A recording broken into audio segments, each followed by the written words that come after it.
जैसे हम सोचते हैं कि लोग क्या सोचेंगे। तो एक कहानी है दो फ्रॉक का जो दो कुआं में रहते थे। ठीक है,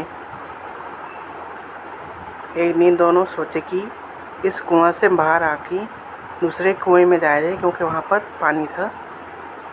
तो एक फ्रॉक बोलता है कि चल भाई, दोनों मिलके ऊपर चढ़ेंगे। बाकी सब तो राज़ी नहीं हुए जाने के लिए। दो फ्रॉक ने सभी को ऑफर किया था कि चलो एक साथ जाके कुआं में तैरा जाए, लेकिन किसी ने उसकी बात नहीं मानी। इनके उसको उल्टा सीधा बोल दी। तो दूसरा फ्रॉक भी थोड़ा सा हिचकिचा था। फिर पहला फ्रॉक बोला, इन सभी की बात को जाने दो, हम दोनों ही काफ़ी हैं ऊपर जाने के लिए, इन सब को यहीं छोड़ दो, ये सब किसी काम के नहीं, तो इग्नोर करो। पहला फ्रॉक ने तो उतना ध्यान नहीं दिया।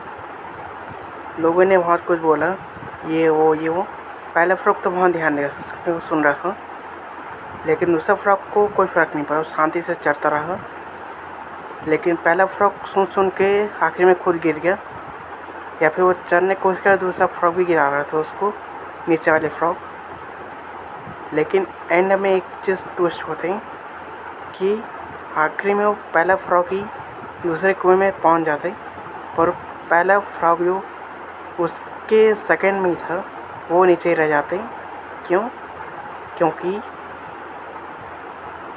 पहला फ्रॉक जो नहीं सुन रहा था, इसका मेन कारण था उसका बहरा होना, जिस कारण उसको लोगों की बात सुनाई नहीं दी। वो बस चढ़ते गए और चढ़ के वहाँ पहुँच भी गया। इससे हमें एक चीज़ सीखने मिलती है, लोगों के बात पे ध्यान मत दो। लोग तो हर चीज़ बोलेंगे, अनगिनत चीज़।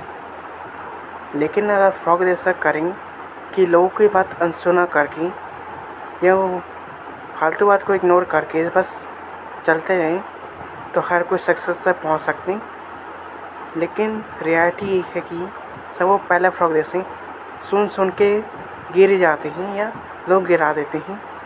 लेकिन हम सेकेंड फ्रॉक जैसा करें कि बहरा हो जाएंगे, एक तरह से एंड एक तरह से बहरा हो जाएंगे, तो जल्दी ही चढ़ सकते हैं उस मंजिल की तरफ। मेरा ऐसा मानना है। बस इतना ही पता है मेरे को। गुड।